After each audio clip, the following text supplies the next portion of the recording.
Welcome to the Deep Dive. Emerald City Hockey's Seattle Kraken podcast. Hey, everybody, welcome back to the Deep Dive, Emerald City Hockey's Seattle Kraken podcast. RJ, the long awaited trade deadline has finally passed. We have the moves that the Kraken made. Feels like we've kind of talked about them in various places before, but this is the first time that we'll be talking about them on the podcast where we can maybe dive a little bit deeper into what Ron Francis is maybe cooking and working on a little bit here, RJ, just because of the aftermath of some of these trades. Kraken are going to have some cap space this offseason. They're going to have some trade assets. Ron definitely wants to use those assets in a trade. We'll kind of talk and break down what we think all of that means. And we'll also talk about how the Kraken have been playing here recently, because there is some notable stuff to mention about that, both as far as how they played before the deadline came to pass, as well as these last couple games over the weekend since the deadline has passed. And I think that that's going to be notable. I have an interesting kind of cold open question for you, although, as some people have pointed out in the past, is it a cold open if I tease it beforehand and then we go into thanking our wonderful sponsor, the law offices of Rico Tessador first? Not so cold, but it's a good open, I think. I was gonna say, and you know who could litigate that fact for us? It would be the law offices of Rico Tessador. Rico could do it. No, you're all personally injured by being teased on this cold open. Yes, exactly. That's how it is. No, I was gonna say, with the turmoil of the trade deadline, players leaving and potentially being out the door, and kind of the uncomfortable spot that it puts people in, and then the inconsistency of just the Kraken in general, RJ, because that's our other talking point today. It's just the inconsistent play that this team always has. It really makes you appreciate somebody like Rico, who is just kind of always going to be there for you, RJ, right? He's always going to be there on your team. He's always going to be fighting for you. He's always going to be helping out members of the ECH community when they need him. Yeah, consistency is a strength. Effort never in question. It feels like we haven't said that a whole lot on this podcast over the course of the year, maybe talking about the team, but no questions about Rico. That is right. Definitely none there. And while we hope none of you ever need his services, the odds say at some point someone out there will be involved in an accident, whether on the road, at work, or anywhere in between. And when you are, we hope you call Rico at 425-778-9800 or visit his website, ricotessendor.com, to schedule a free consultation. He's won millions of dollars for his clients and helped thousands of people in the greater Seattle area. And as a fellow member of the ECH community, we know he'll help you too. All right, RJ, cold open time. Now that we're 3 minutes into the podcast, I don't know if you saw the kind of ridiculous game between the New York Islanders and the Anaheim Ducks last night. If you followed it or know anything about it, do you know the interesting storyline going into it? Interesting, very much in quotes. Yeah, and what interesting storyline could be going on in that kind of game? I mean, it's the type of game that I don't know, check back in afterward. I believe I think I know that the Ducks won it. The Ducks did win 4-1. Patrick Waugh actually pulled the goalie for, head coach of the Islanders pulled the goalie with like 10 minutes left when they were down 3-0. Good on him. For a little while. So that was cool. And I loved seeing that everywhere. But no, the big story is actually they were kind of in the middle of taking Matt Martin off of IR and then having him come back and everything when one of their centers, Kyle McLean, got sick and could not play in the game, and they did not have a replacement forward kind of ready to go, RJ. So one Adam Boqvist, defenseman, had to step in and play fourth line center for the squad last night. And that got me thinking, RJ, if for whatever reason the Kraken were down a center, which seems impossible on this team that does nothing but collect centermen. No way would that ever happen. Yeah, what defenseman is stepping in and playing center, is centering that fourth line for the Seattle Kraken? Am I in charge, or am I going? You're with in charge. I think is most likely. Okay, yeah, I can choose whoever I want. But okay. Yeah, Jamie Alexiak, no question. Jamie Alexiak. I've wanted to see him as an emergency forward at some point. I think it'd be really fun. And why not at center? I know maybe the skating isn't what you would want. The positioning might, not be there. Hopefully he would kind of lean toward the defensive side of the game and be okay there. But I would love to see him. I love seeing him post up in front of the net when he does go net front on the occasions that he does, definitely Jamie Alexiak. And as far as the face-offs, like, I mean, I know actually getting low to the ground probably helps you more on Yeah. face-offs, but I would just stand straight up, knees locked even, and just bat at the puck Sidney Crosby style, and I bet he'd win a few. You got to go with the full Mietnin, right? Kraken prospect where it's just barrel forward, let your winger come in and grab the puck. That's what I would probably have him do. So I'm with you in the sense that like Jamie Alexiak is the first name that comes to mind for a defenseman coming up and playing forward on this team. But I think that he's probably a better winger than he is a center. Oh, for And sure. and I'm not being picky. I just want to see it. yeah. So I was really wondering just kind of two-way ability, the fact that they he skates so much and how much centers have to skate. I think Brandon Montour is actually probably the best guy to actually have down the middle. I think he would be best at it, Yeah. but I kind of want him on the blue line playing more minutes. If I have Yeah. to pick one of those guys to be a fourth line center and play, what did Boquist play? 10 and a half minutes. Then I'm going with Alexiak over Montour. Although you just do him as both. Have him some shifts as a defenseman, some Why shifts as not? fourth line center. Have him play 30 minutes. Just do it, half the game. Yeah, why not? And Boquist, Dylan, I'm seeing on the score sheet here, he got an assist. Yeah. It's a pretty fun game. Got an Okay, assist I on would the not have only expected. Islanders goal, by the way, Yeah. which they did score later with an empty net. Okay, After it so was that was 4 with the nothing. goalie pull. Yes, I Okay. believe so. Um, the now inverse RJ, more realistic scenario for the Kraken. They happen to be down a defenseman for a game, and instead of just running 5D, which is certainly something that is possible, Kraken need to put a forward on the back end. Forward's got to play on the blue line. Who is it for you? I've got the perfect answer already because I've been able to think about this all night, but I'm curious about yours. Yeah, I mean, I think let's see. I mean, my first thought comes, okay, who's the best defensive forwards that they have? I mean, Matty Beniers. The Mhm. size isn't really there. I That was couldn't my really body first thought guys out too. effectively. Matty, but he's too Um, small. yeah, he's too small. I mean, I think um, I can think of who it's not. Um, Yeah, I could too. I think everyone knows who I'm thinking about, but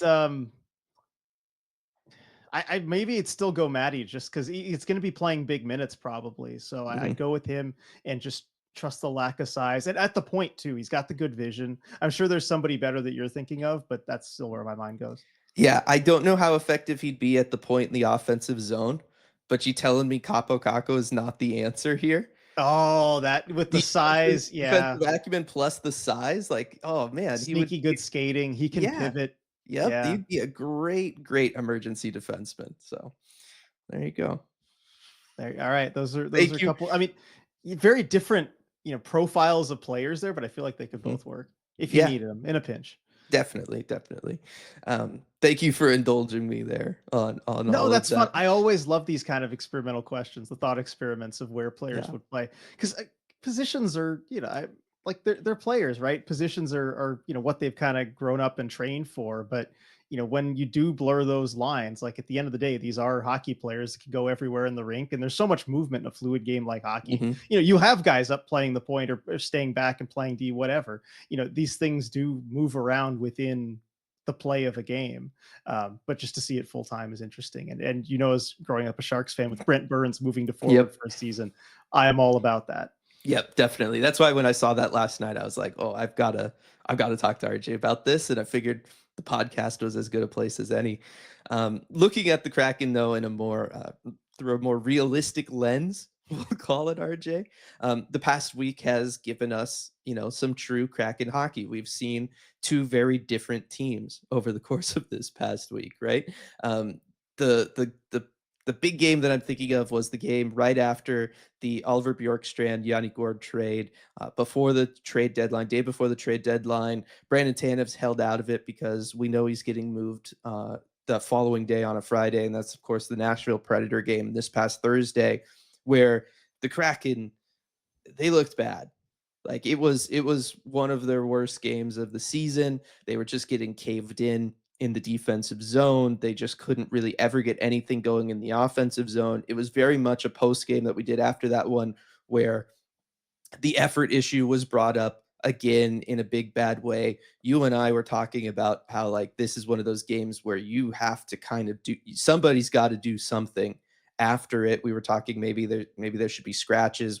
Threw out a couple names there that we could talk about in a second. But it sounds like somebody did do something about it, RJ. We did not see anybody scratched for the next game against the Philadelphia Flyers, but we did get a players meeting out of Yeah, it. and it's something that we haven't really seen from the Kraken all that often, even with the last 2 years not going the way that anybody hoped. Players meetings like that have been rare, but you had Brandon Montour, Jordan Eberle, and Matty Beniers kind of meeting with the team and discussing that this isn't good enough and changes need to be made and effort needs to come consistently every night. Right. And then what do we see over the weekend? We see a win against the Philadelphia Flyers, and we see a good effort loss yesterday against the Washington Capitals. That's the team they played yesterday. Yep. Man, lack of sleep really destroys me. Um, so yeah, I mean, we saw them rebound. We saw that effort given over the weekend. You know, you and I both said it during the post game yesterday after that Capitals game. We'll see if it makes it to a third game. We'll see if that carries over into Wednesday's home game against the Montreal Canadiens. But it does feel like it was time for somebody to say something. Somebody did say something, and guess what? It got desired results. And so, as grateful as I am that something happened, action has occurred, I do still wonder, why does this always seem to happen with this group when it's like way too late to make a difference? Yeah, and I think that is the real takeaway from this is that it is too little too late at this point in the season. I would have loved to have something happen like this, a couple months ago. At least that was really the time for it. Still better late than never, but it's the kind of thing you maybe want to be proactive about. And I do think it's interesting that, and again, I don't know who started this because it was Brandon Montour who was being interviewed, I believe, by Mike Benton on Sports Radio KJR, where this information did come out. And so I don't know that he's the one that started it, but it sounds like it kind of came from the leadership group. And if Montour is a part of that, maybe that's one where it's your first season with the team. You don't feel like in November or December you can kind of step up and be like, guys, let's figure this out. Let's get our stuff together here. But by this time in the season, you feel a little bit more comfortable kind of meeting with the leadership. It might be a case of something like that. But I think one of the other takeaways with this for me is that Brandon Montour, I was going to say, should be a big part of this leadership. He is a big part of this leadership Mhm. group already. And I think next season, especially with Yanni Gord going out the door in a trade, we'll talk about that later. But, you have somebody with an A on their chest that comes off the team. I think that needs to go to Brandon Montour next season. Yeah, if they're gonna run with it as a That's true. If they run it, yeah. billion units as they have been. Yeah. But yeah, no, I'm right there with you, right? I talked about it yesterday. It's one of those things where I do think, yes, you only lost Yanni Gord from the leadership group, so to speak, right? But it does feel like the Kraken are starting to see a transition in some of that stuff. Brandon Montour coming in over the offseason. We know he came in, kind of immediately cemented himself as locker room DJ. I talked about it yesterday, right? You just mentioned it.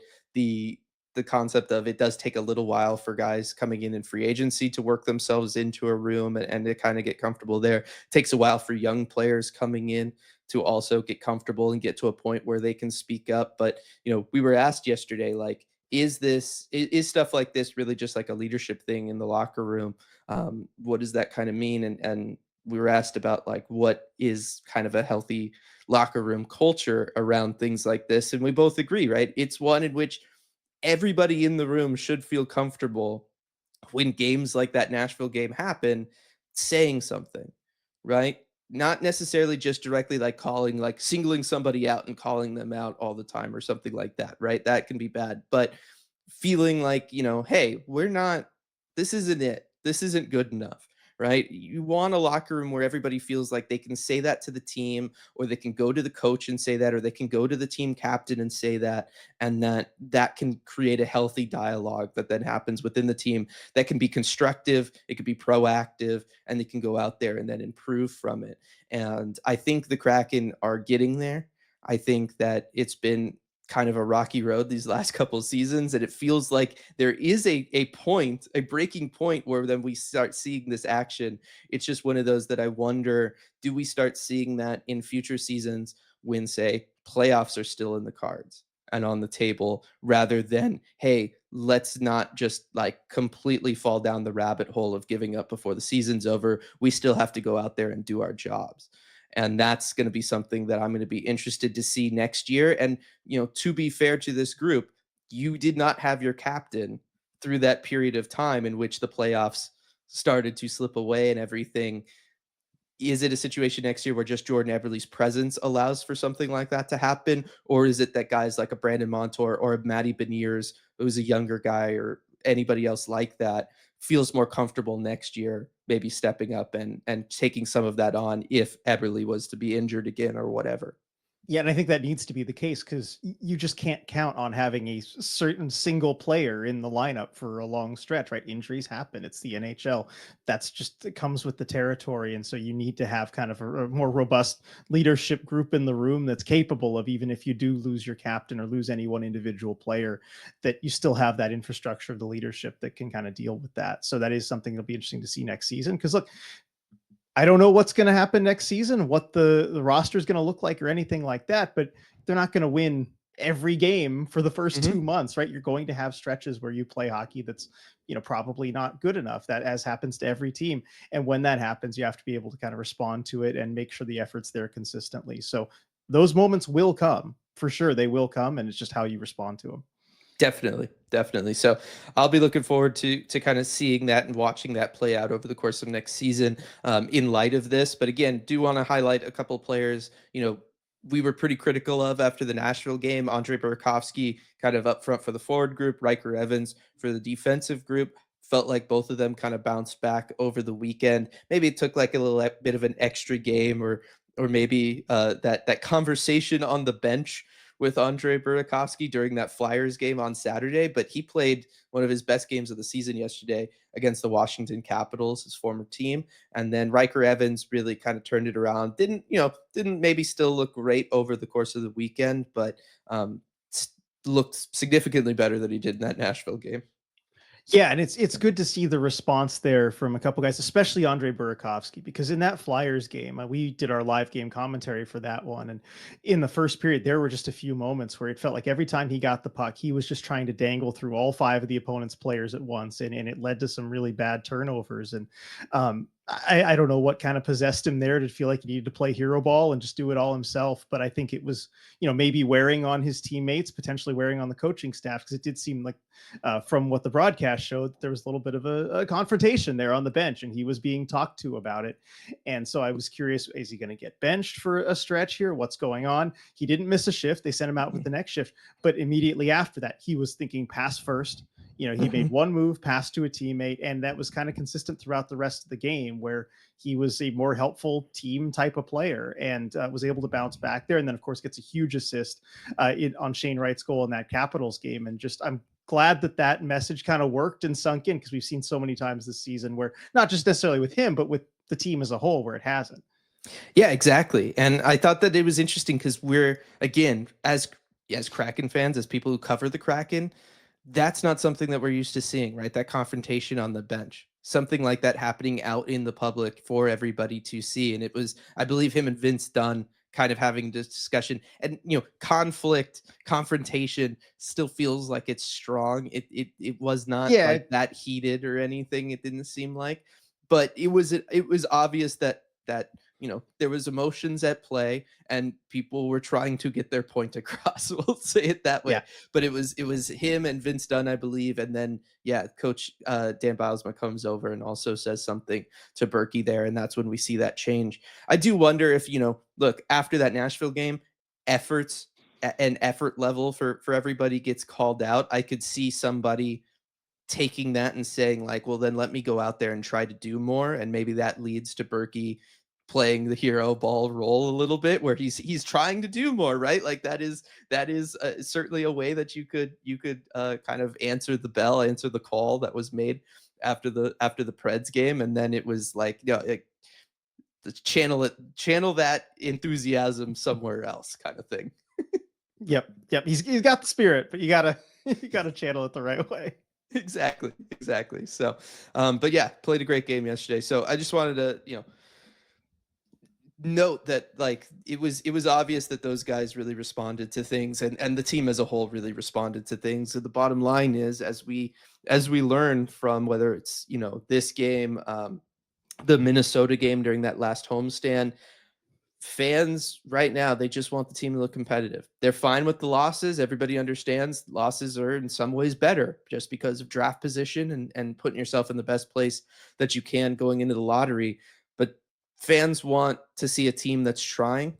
They want to see a team that can keep a game close, and they want to see a team that can play some good hockey and give them some highlights to cheer for. And we saw that over this past weekend, and I think that it is important that we see that down the stretch. Very important, and especially at home with a 3-game homestand coming up, it's important that that message lasts longer than 48 hours that we saw over those back-to-backs, because the bar is achievable. I mean, for the Mhm. rest of the season, as far as what the fans expect, it's a very low bar. It's just bring an effort every night and stay somewhat competitive.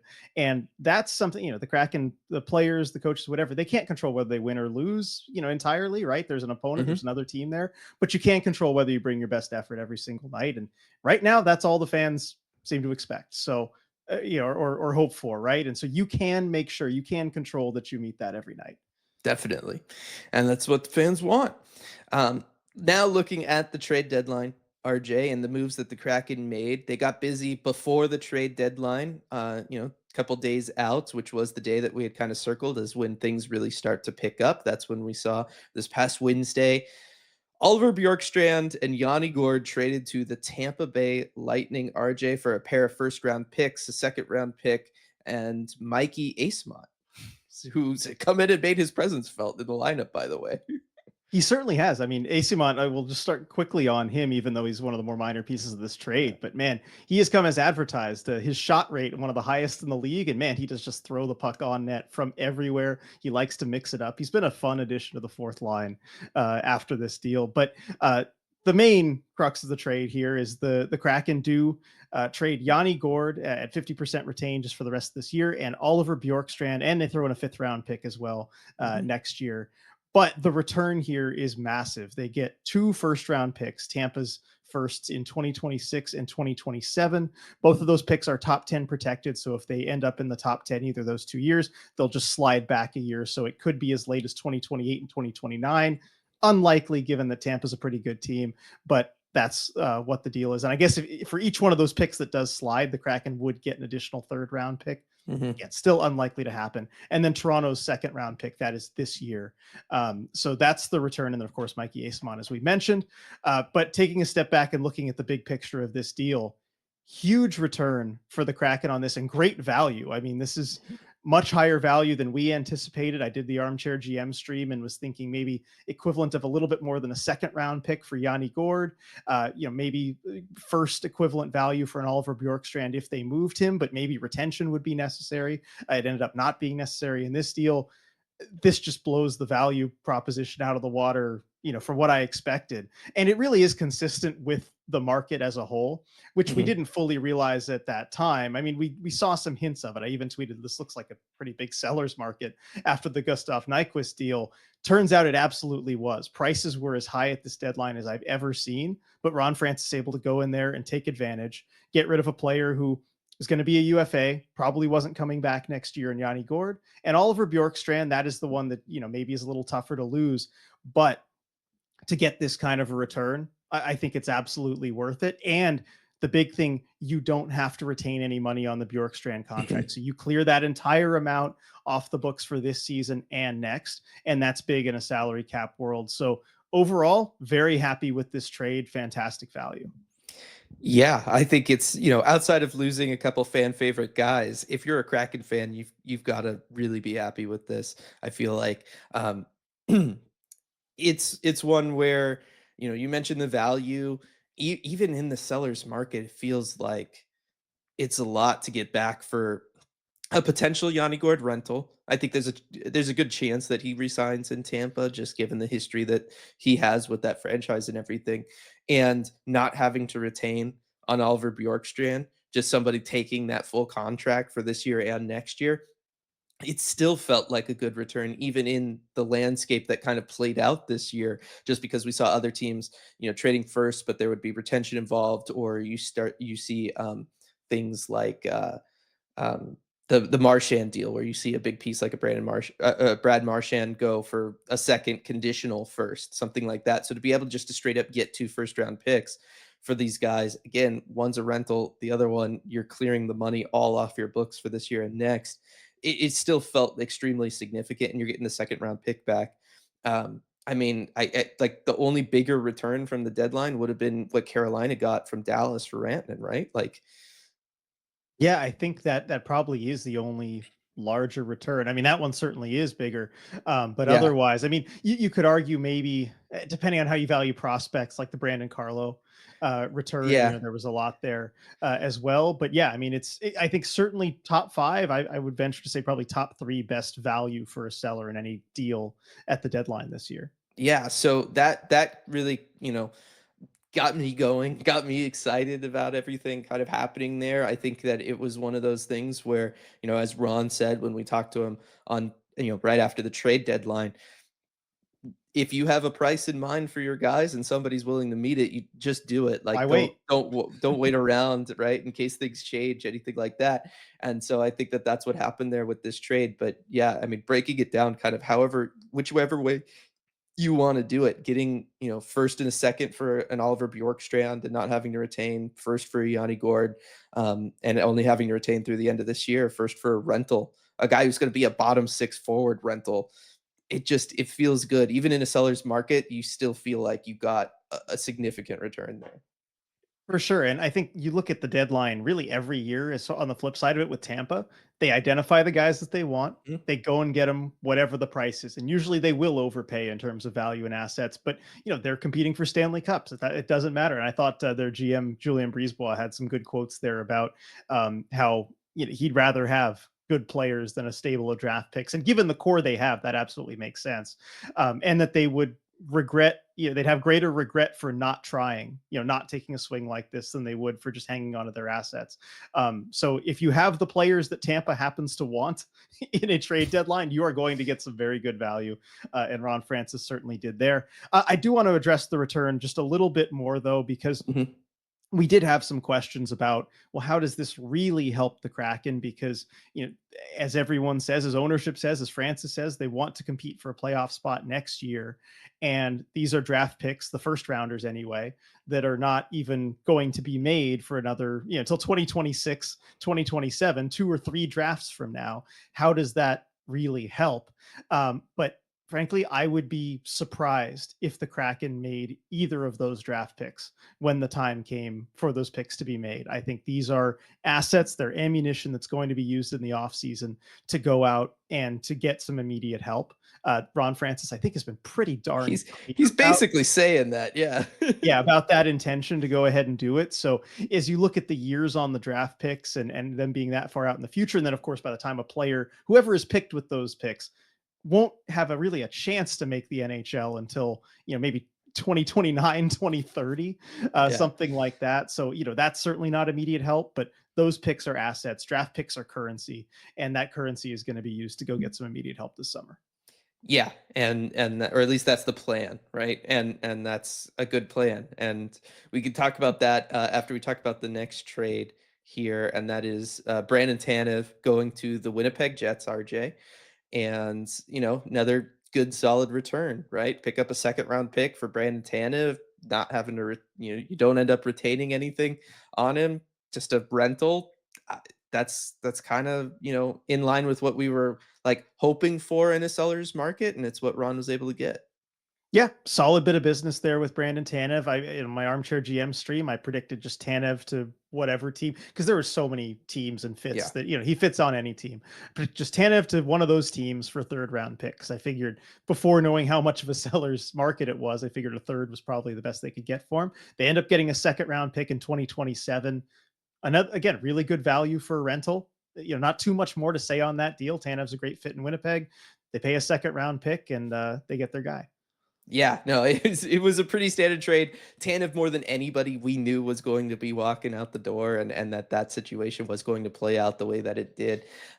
So yeah, the return is right in line with what we were. I feel like the high end of expectations, right? Yeah. Like once the sellers market really developed, it became clear like that was the value. But beforehand, we were talking like if, mid round, third round pick would be fine, and you can move forward from there. So good fit there. As far as everybody goes. Looking at these players that left, though, RJ and the Kraken's plan, and then we can look at the longer term plan with the assets and the Yeah. cap space that now exists. Brandon Tanev was always going to be gone, and I think there was zero chance that he was going to re-sign in Seattle. Like that was going to happen. So Tanev being gone just makes sense all the way around the board. Yanni Gord, it had been floated in the week leading up to him being traded that like, hey, maybe the Kraken are interested in just re-signing him, and that's an option here is that they could just extend him. We talked about it last week on the deep dive that there is a possibility that all of that talk was just to maybe pump up his trade value. It was just to kind of get some leverage back. If you're a selling team right before a deadline, you need to make it sound like you're okay holding on to somebody like that, particularly a rental. Um, who knows if that was really the case? We had talked about there being the option of keeping him around. He could be like kind of a more gritty net front winger playing with a young center maybe in your bottom six, but like even that's like kind of a stretch. It really does feel like it was just that leverage, and the leverage worked based on the Well, return for Yanni. I think we do know to an extent because remember it was reported that, and I think it was maybe Francis who said it that, or was it a report somewhere? Anyway, Yanni Gord never had a contract in front of him. There was Hmm. never an actual contract offer to Gord, and so we do know that. And it was a situation where the Kraken were looking to get that deal done to trade Yeah. him there to Tampa. And if it didn't materialize, then maybe they'd circle back and try and re-sign him. So I think we kind of do know any Yeah. word out there might have just been posturing to increase leverage, and especially if you're negotiating that deal with Tampa, where you're really trying to get the big return, it kind of makes sense to play your Hmm. cards that way. So I think that's a good sign also, because as I mentioned last week, I just felt like it didn't make any sense whatsoever to re-sign Yanni Gord for the Kraken, just given where they are right now, Yeah. and what they need. And so it sounds like that wasn't even something they ever looked at. So I think that's a good sign. Yeah, no, and I think it's also something that we then have to remember moving forward with the organization of rumors that are going to come out from it and all of that kind of stuff is that, just because we're hearing it doesn't mean that that's what's happening actually, right? And then Oliver Bjorkstrand leaving, right? And I think this is the one that has like kind of the most to talk about. And that is, look, has been a very good piece for the Kraken these last two seasons. He's been a very consistent producer, goal scorer, point producer on a team that has not had players like that, right? I mean, Jared McCann is the only other guy that you could say for the last couple of years has been that for the Seattle Kraken team. So, look, if you're moving Oliver Bjorkstrand, you're getting those extra assets for him. That to me is the clearest signal beyond just the fact that Ron has been saying it, but it really does show that like they are going to have to be aggressive this upcoming offseason because you have to replace that production that he has added to your lineup these last couple of years because you haven't had production really in total anyway. You subtract one of your most consistent guys, this is a rough team and you have to find a way of replacing that or even building upon it. Yeah, you do, and I think it signals the need for guys that are maybe a little bit better than just the middle six forwards. And again, I like Oliver Bjorkstrand, love his game. Tampa clearly felt that way if they're willing to give Mhm. up so much for him. I think he's going to be a key piece in a very good Tampa team that'll probably make a long playoff run. That said, he's one of a number of middle six players the Kraken had, middle six forwards, and you can't just have a collection of all of those guys. The last two seasons have proven that you need somebody a little bit better than that, and Tampa certainly has those guys, so you can then afford to add an Oliver Bjorkstrand to bolster everything. But if you don't have those high end forwards, all the middle six guys in the world aren't going to really do you any good, and I think that's something that maybe they're starting to recognize. And also, more importantly, it's not just that they have the collection of the middle six forwards, they have a large collection of middle class contracts that, it's hard. We're seeing them disappear for a reason, right, around the NHL. These five and a half, $6 million players are becoming less and less frequent because it is hard for them in a more middle six capacity, which is realistically where they're going to be playing based on that contract, to then justify that much money when you're trying to keep your high end players around, or you're trying to go out there and sign high end players in free agency or trade for them or whatever. They're just taking up too much cap space for you to be able to do that. And so I think that's the other thing there is, you're getting one of those contracts off the books, which the Kraken really did need to do to open up enough cap space for them to go and be aggressive this upcoming offseason. Because yes, they're going to have some cap space. Yes, the cap is going up, but there's other things that Ron has to do in addition to going out there and being aggressive via trade or free agency, which is re-sign, I should say, Riker Evans and Capo Caco, who's going to eat into that cap space that you've been working to free up. So it really was something that, we had talked about it last week. You had asked me the question, Jaden Schwartz, Oliver Bjorkstrand, kind of like, who do you want to see moved? I know you wanted to see somebody with term moved at this deadline. They really did have to move somebody if they're going to re-sign the guys they need to re-sign and go out there and try to acquire hopefully a top tier player. Right. And so you look forward to next season too, and cap space is a big part of this. The Kraken have about roughly $20 million in cap space for next season. That's, of course, without re-signing Riker Evans, but it's also before maybe the anticipated Philip Grubauer buyout that might clear up some space immediately. Depends what they want to do with Andre Burakovsky, but that could clear up a little bit more cap space. But that does go pretty quickly when you do re-sign Riker Evans. If you buy out Grubauer, but then have to go and sign a replacement for him, that's not going to be probably on a league minimum deal or anything like that. And so that cap space, if you are going to make some moves, that can go pretty quickly. And so trading away an Oliver Bjorkstrand, that's going to help your situation a lot for this offseason, and having that flexibility. I think you're still probably going to have to get rid of another guy or two with some term, whether that means, a buyout for Burakovsky, you're finding a way to deal him or something. If you want to go out and chase those big fish that you're going to have to give massive contracts, if you can find a way to acquire a player like that, it's probably going to mean at least one more name needs to get moved. Yeah, and we can kind of talk about the trades that the Kraken didn't make, and looking ahead to the offseason in that regard in a second here. But I think we should start with when we start looking at the offseason, where are they going to go with the cap space that they do have and the trade assets, more importantly, that they now have, right? Ron doesn't want to be making those picks. He's made that very clear. He has a lot of draft capital now. Obviously, I'm assuming their pick is not going to be on the table, but hey, I just want to float this out there. Top four heavy draft. If you have a chance to really go out there and acquire a star player and you're picking fifth or sixth, I'm fine moving that pick, everybody. Yeah, it is really a top four draft, as you've told me. I watching the players and their tape. I believe you. That is another asset they could potentially move, and it's kind of asset that might be necessary to move if a true star player or difference maker is out there. Somebody, I mean, on the Armchair GM stream, I kind of made a list of all the best players that could potentially even be out there if the Kraken were free to just move whatever assets they had, and kind of a short list, and a list where certain things need to happen or break the right way for a player like that to be available. But after this trade deadline with the Bruins selling off, I do wonder about, maybe a David Pasternak or somebody like that, where again, he's got a full no move clause. He'd have to want to come to Seattle. Boston would have to want to deal him. There's a few levels to where he'd have to be available. But if for some reason he was, and the Bruins were looking to kind of refresh, excuse me, a top 5 or top 6 pick would be a key asset, probably going back in a deal like that. And so those are the kind of players that you're going to have to look out for should they become available. Yeah, and so you mentioned David Pasternak. Mikko Rantanen's going to be off the board now, right? He signs the extension with Dallas, who trades for him at this deadline.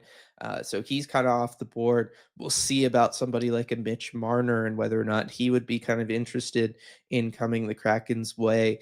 The list is not as long as you'd like it to be, right? Realistically, but that's just kind of the nature of star players in the NHL. Once you have them, you you do everything in your power to keep them, and that's the way that teams kind of play it. And so you need a certain set of circumstances to play out, not just for like a player to be available in one specific, to one specific team, like you were just talking about with Pasta, but you need a certain amount of situations to play out in a very specific way just for players that good to be available, period. And it does feel like there's going to be some of those options this upcoming offseason, RJ. Another option, and Ron has mentioned this as a way of acquiring players, but that would be through an RFA offer sheet. And I think that there's a couple situations this year. One got kind of taken off the board with Wyatt Johnston also signing an extension in Dallas. But, we've talked about Matthew Nyes in Toronto. If Mitch Marner was to re-up there, maybe it becomes hard for Toronto to keep a Matthew Nyes. Somebody could potentially go and offer sheet him.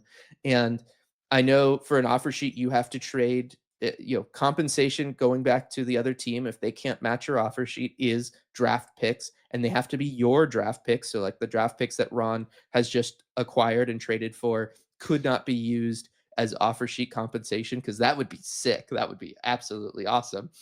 But that's not something that's possible. But I do wonder if that's more of an option for Ron, because even though you're giving up your own draft picks in something like that, you do have those other first round picks. So you would still have first round picks to either go and deal and be aggressive with, or if you did end up making those picks, you're still getting something out of those draft classes. Yeah, it is another option that the Kraken have, and Francis has mentioned it a couple times. I don't think he's the kind of guy that would ever. There's kind of an unspoken gentleman's agreement among NHL GMs not to use the offer sheet mechanism, and so it's very rare that you'll see it.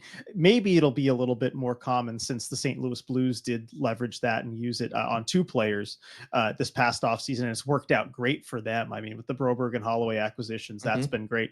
So maybe it will pick up a little bit. I still cannot imagine Ron Francis actually be willing to do that, because it does make you a bit of a pariah, at least, to the team that you're going after. But there is players, like I say, a Matthew Nyes, if you want to do something a little south of $7 million, as far as a contract there, that's a first and a third round compensation. And so you're giving up your first and your third next year, but you bring in a guy who is a young player, could really be a difference maker for you and kind of grow into, one of those top roles, and is already, I think he's at like 25 goals or something this season, and has room to grow there as well. So those are the kind of things the Kraken could look at, that really becomes the question of just, look, they have the cap space, they have the assets, they can go out and get just about anybody who's available that would, be willing to come to the Kraken, or the teams would be willing to get rid of.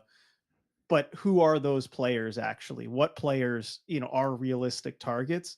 And that kind of remains to be seen. And so Ron Francis still has his work cut out for him. I think he's done a good job as a seller at the deadline. I think in some sense, it's maybe easy to do that if you're selling off, if you have pieces that people want, to load yourself up for it. What's a lot harder to do is to go out and buy and to build something.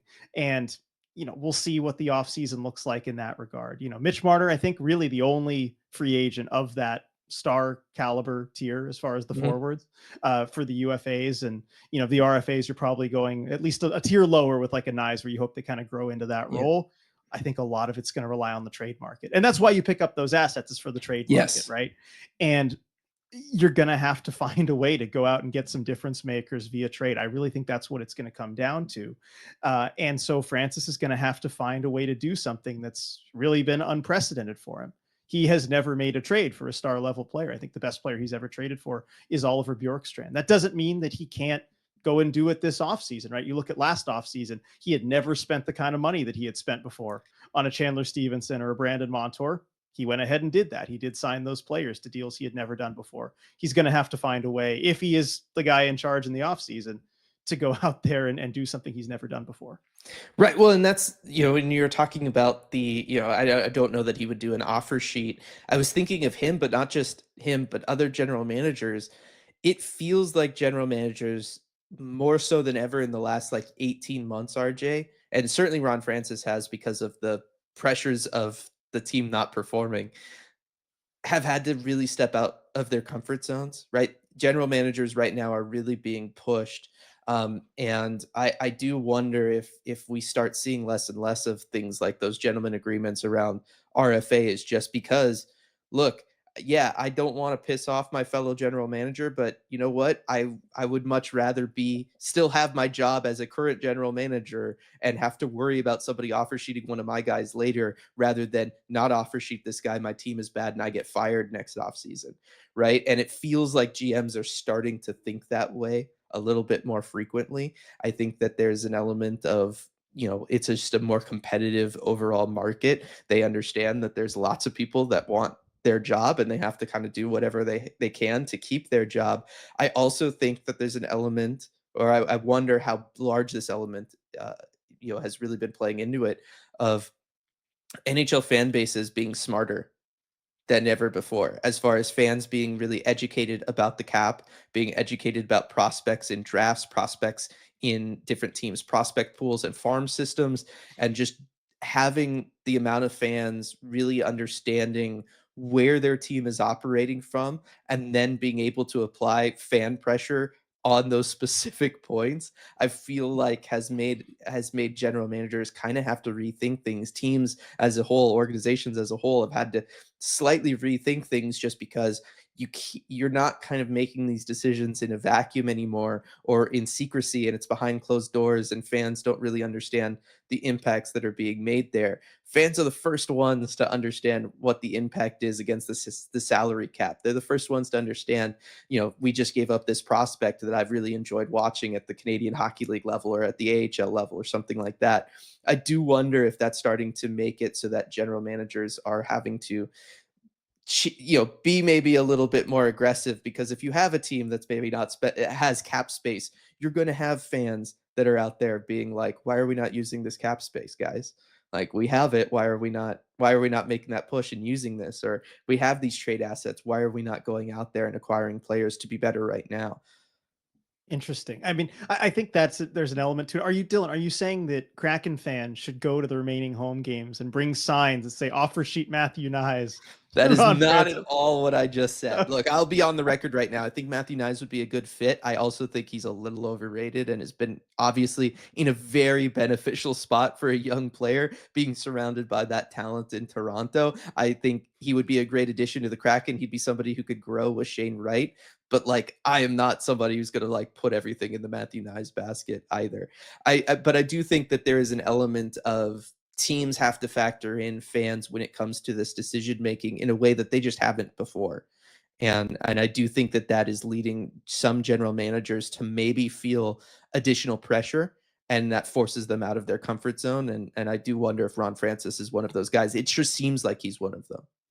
Yeah, and I mean, fan reaction certainly something he has to consider, especially with the if he does, keep his job another year, right? That's year 5, and season ticket holder, the what 3, 5, and 7 year plans. Mhm. That's another season ticket expiration date as well, and so that's something the organization kind of has to think about as well. And yeah, since you brought it up, I will say, yeah, Matthew Nyes is not the sole answer. You don't. That's not your off season plan solved there. If you go and offer sheet him, they're still a ways away, I think, from being anywhere near a playoff team if you just add him to this roster. So you're going to have to find solutions elsewhere, but it's just one thing potentially in your bag. Yeah. I mean, I could certainly see a world in which Shane Wright and Matthew Nyes lead this team in scoring next year. Oh yeah, I could see that. I mean, Shane Wright's, you give him the full season at what he is now, and he's already leading the team by quite a Yeah. bit. So Yeah. All right, let's shift focus here now from like what the team can do this upcoming off season to maybe some of the stuff that the team didn't do, and maybe that also informs what they're going to do in this upcoming off season. You had, when you were setting your expectations for the trade deadline, it was correct me if I'm wrong, but it was trade Tanev, it was trade Gord, and then one player with term next year. yep. Kind of met that, but I know that you and certain sections of the fan base would have been fine with moving additional pieces. We talked about the cap space is going to get used quickly, re-signing the players the Kraken have to re-sign, bringing in a backup goaltender if you do buy out Philip Grubauer. Do you think that we see one of somebody like a Jamie Alexiak, a Jaden Schwartz, Berkey, if a trade is even possible there around that contract? Some of the other guys that we were looking at as potential trades this trade deadline. Do you think that they all end up members of the Kraken next year? Or do you think that maybe some of those, because they had term next year, are just trades that haven't happened yet? Yeah, I would expect to see at least one of those guys go in the offseason. And that's okay that it would happen in the offseason too. I said this going into the deadline, right? You set your price for these players that have term. And if a team meets them, absolutely pull the trigger on a deal like Francis did with Oliver Bjorkstrand. Tampa certainly met his price, maybe exceeded it. And so you're willing to make that deal. Maybe that wasn't the case with a Jamie Alexiak or a Jaden Schwartz or any of those other guys with term.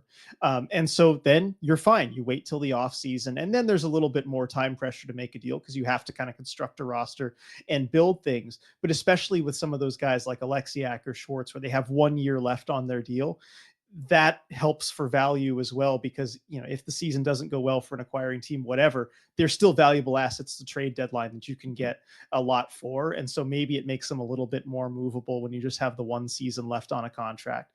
So just looking at the overall cap situation, with about $20 million in cap space, which really isn't as much as it sounds like, given the other things you need to do, I think you have to move at least one of those guys. And I'll start with Jamie Alexiak, because I think he'd probably be the most likely. He's someone I was maybe hoping to see dealt at the deadline, just because, as we've talked about in the past, I just don't think, certainly if this coaching staff is going to be the same, I just don't think he's a fit for the way that they play. We said the same thing about Will Borgen earlier this season before the Kraken dealt him.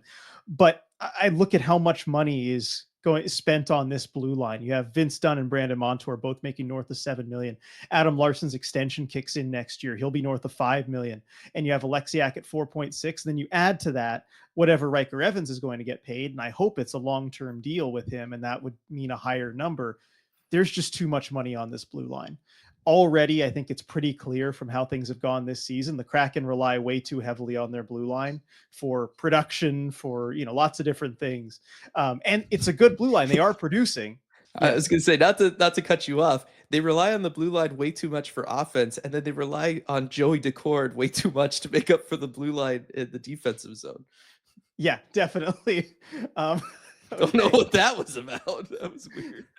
Yeah, for those just listening to the audio version, some balloons just went up around Dylan's head. I don't know what button you pressed there. I didn't press anything. Okay. Well, so anyway, back on track here.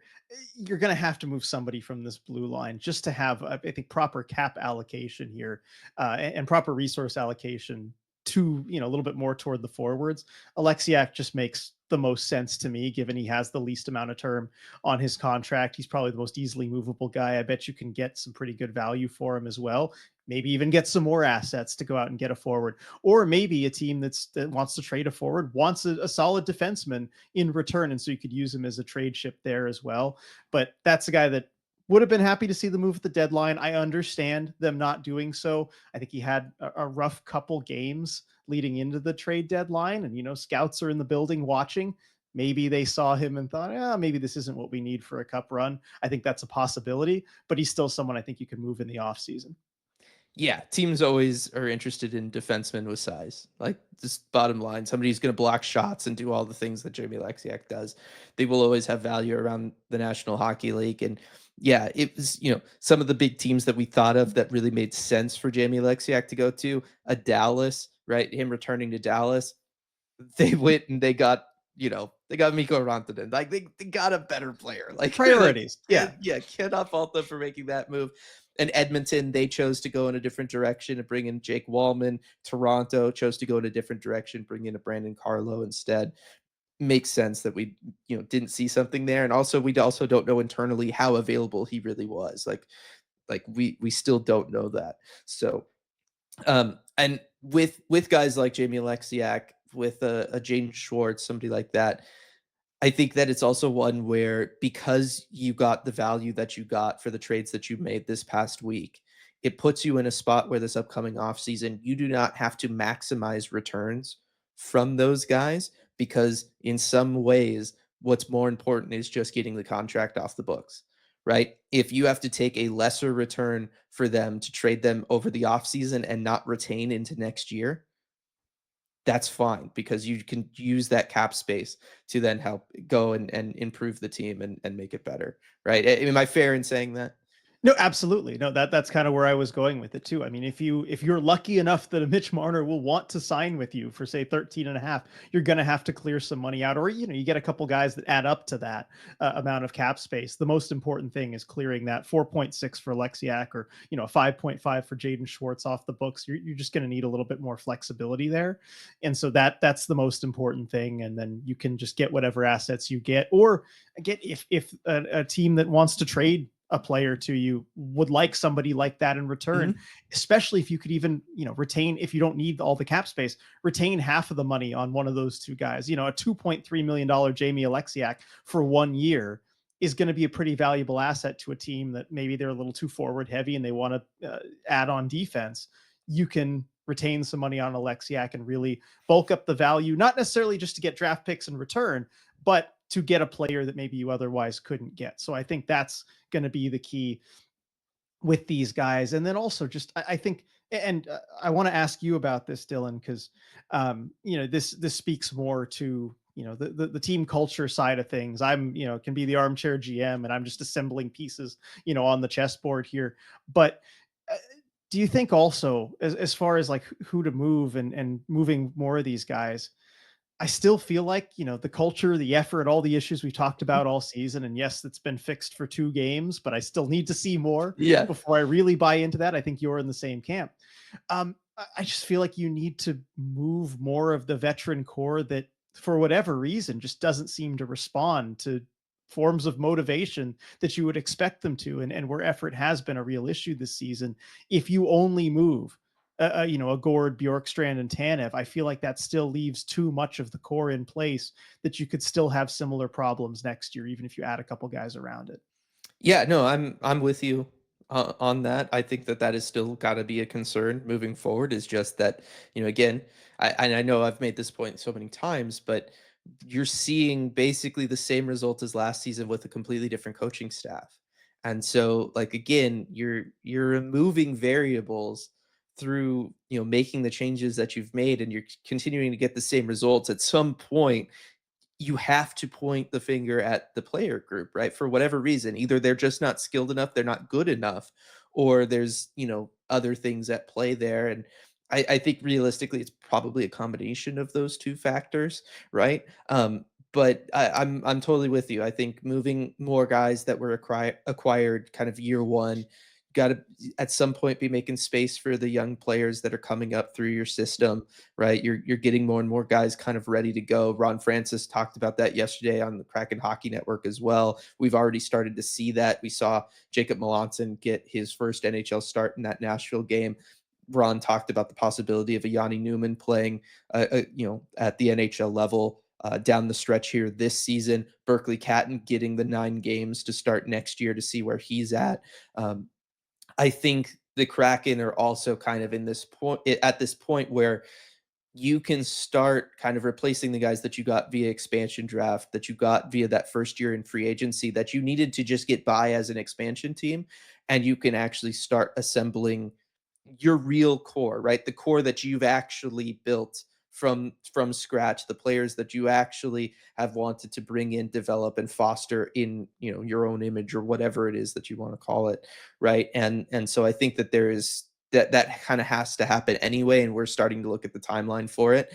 But I think on top of that, you have the performance this year and last year, and the fact that it is just not close to good enough, and something needs to happen from there. And look, whether it's a Alexiak gets moved after having a down season, which I think we could all call it that, and that sends a message of, look, if you're not playing good enough, you can't be here. Or if it's on the flip side, a Jaden Schwartz of stayed healthy, had a great year, really put in the work, and we're not really a playoff team yet. And so he gets to go to a playoff team. And maybe that motivates and lights a fire under some guys with limited term left or who aren't going to be part of the larger picture, the longer picture for the Kraken. I don't know. But either way, I think you could send a message with those moves.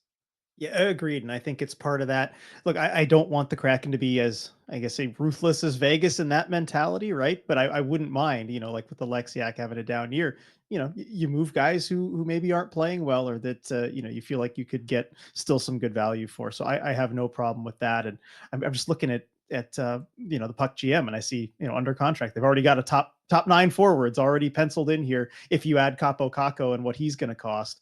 And there just needs to be some change there, I think, after this season. So I'm hoping that it's one of those things that right now, I think, with the rest of the season coming, I think our expectations and the way that we're looking at it is kind of an appropriate place where, look, we just want to see effort every night. We talked about it earlier in the podcast. That's all we want to see.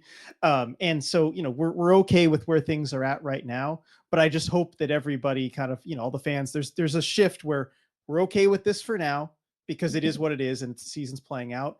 But when it gets to the off season, really expecting some real change, because I don't think we're all okay with having another season just like this one happen next year. No, I mean, there was hope that we weren't just running it back last offseason, right? You bring in Chandler Stevenson, you bring in Brandon Montour, you bring in a new coaching staff. And unfortunately, it ended up very much being a repeat of last season, where you're out of it pretty early. There's inconsistent effort, there's inconsistent play, there's not enough skill play, all of that kind of stuff. Fans just want something else. And they should want something else. Like this it's good that everybody wants something more than this. And I think that the team wants something more than this as well. And that should just be the expectation. Like, until we get to that point where you have a team that can compete with the same level of effort, that can be consistent night in, night out over the course of an 82-game season, until you get a team that puts in that effort and can play anybody in the National Hockey League close each and every time they go out there on the ice. I mean, again, these are like, I'm not even talking about winning yet. I'm just talking about kind of like the bare minimum of what really any team should be striving to be, regardless of where they are in the standings and what their longer term outlook is. Until fans have at the very least that, not even, like I said, winning games all the time, fans shouldn't settle. And I don't think the organization should settle. And I don't think either of those two things will settle. It's just a matter of, Ron did a great job of setting himself up, but now he's got to follow through. Yeah, yes. You can set yourself up. The follow through is the hard part, but hopefully he or whoever's in charge can. Yeah.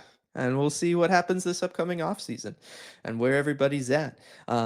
But I think that's going to do it for this episode of The Deep Dive. Appreciate everybody for listening. Appreciate our wonderful sponsor, the law offices of Rico Tessendor.